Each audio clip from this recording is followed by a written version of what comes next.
LGBT support brews trouble for Starbucks in Indonesia. Vocal support for gay rights has landed Starbucks in hot water in Indonesia, with one of the country's loudest Muslim leaders calling for a nationwide boycott. The hostility stems from CEO Howard Schultz's 2013 comments, which positioned Starbucks as an early supporter of marriage equality in the U.S. Fahira Idris and her anti-gay brigade claim the company's position on equal rights for gay people is incompatible with Indonesian culture, and as such, she's lobbying the government to revoke Starbucks' Indonesian business license and is calling on religious organizations to pressure their coffee-loving followers to boycott the company. She's not without support. The hashtag Boycott Starbucks briefly trended with around 25,000 mentions in early July, but the campaign seems to have run out of steam. You know, frankly, the idea is stupid. If you really want to boycott companies that support gay rights, you're going to need to quit using Facebook and Apple products and never watch another Disney movie, as all of these companies are equal rights supporters. Oh, and don't forget Dell, Google, and Unilever. So if you want to use computers, check out that new Blockbuster, or wash your hair in a fully, totally, non-gay way. Looks like you're out of luck.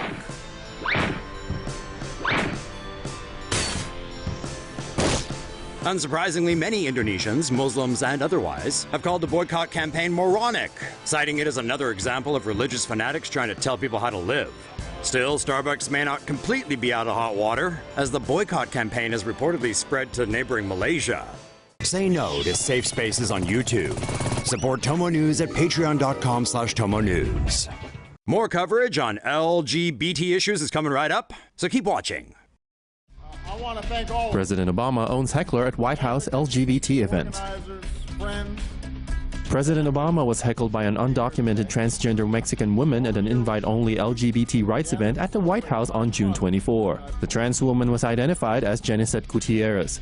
Much of Gutierrez's heckling was inaudible, but journalists confirmed that she was yelling at the president to close the deportation centers and raise awareness for undocumented transgender people. Obama, accompanied by Vice President Joe Biden, was delivering a speech supporting the LGBT cause. Gutierrez's interruption prompted Obama to address her rudeness and deliver this amazing comeback. No.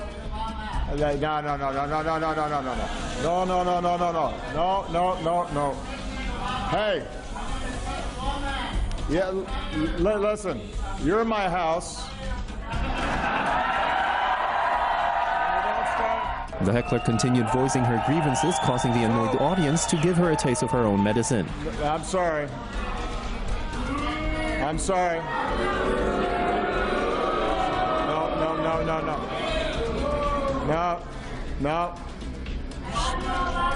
No. Shame on you. You shouldn't be doing this. Gutierrez, along with the friend who brought her as a +1, was eventually escorted out without incident, allowing the president to continue his speech, which was well received by the LGBT community. Obama promised that he will continue the fight for same-sex marriage, LGBT rights, gays in the military, and to protect LGBT people from injustice and hate crimes. Gutierrez does have a point, though. In 2014, an investigation found that authorities at immigration detention centers do not respect the gender identifications of trans women and are often put in the same cell as men, making them vulnerable to attacks. 85 lashes for gay sex in Indonesia's Aceh province. On March 28th, anti-gay vigilantes raided a room being shared by two young men in Indonesia's conservative Aceh province and allegedly caught the men in the middle of doing gay stuff. The men in their 20s were arrested and on May 10th, convicted under Aceh's strict Islamic Sharia law, which allows for a maximum sentence of 100 lashes.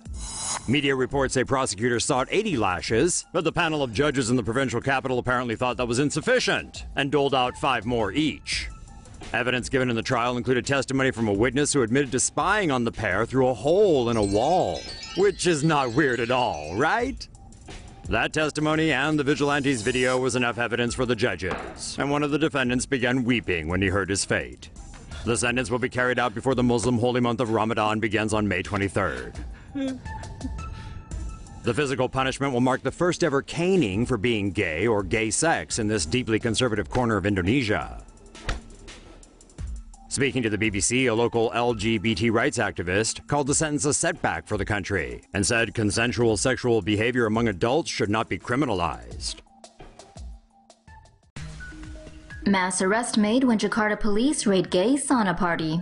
141 people were arrested during a raid on what police are describing as a gay sex party at a sauna and gym in North Jakarta on Sunday, May 21st. The scale of the arrests has made international headlines. Police say at least 2 foreign nationals, including 1 British man, were among those arrested at the event, promoted under the name The Wild One. Police believe attendees were charged $14 for music, strippers, and whatever happened in the third-floor spa and pool area. Police say they kept the premises under surveillance for as long as 2 weeks before they struck at 7:30 p.m. while the event was underway. Among those detained are staff and security at the venue, as well as its owners. A police spokesperson said officers seized security camera recordings and condom wrappers as evidence, and said that organizers and attendees could be charged under Indonesia's strict anti-pornography laws. Outside of ultra-conservative Aceh province, homosexual behavior is not illegal in Indonesia. However, activists say the LGBT community is facing increased pressure in this majority Muslim country. Say no to safe spaces on YouTube. Support TomoNews at patreon.com/TomoNews. Taiwan could be the first country in Asia to allow same-sex marriage.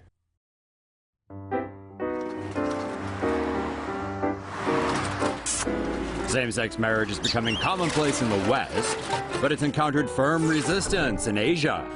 Taiwan is looking to change all that, as the island nation could become the first in the region to recognize gay marriage.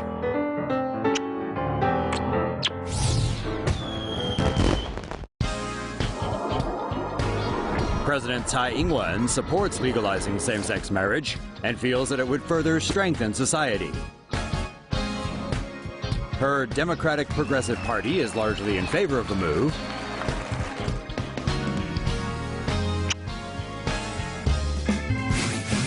As are many in the opposition Kuomintang Party.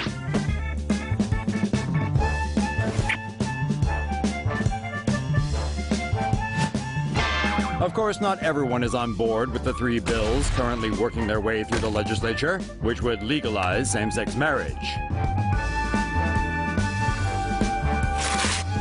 A small fraction of the Taiwanese public, calling themselves the silent majority, are opposed to the idea and have held several protests.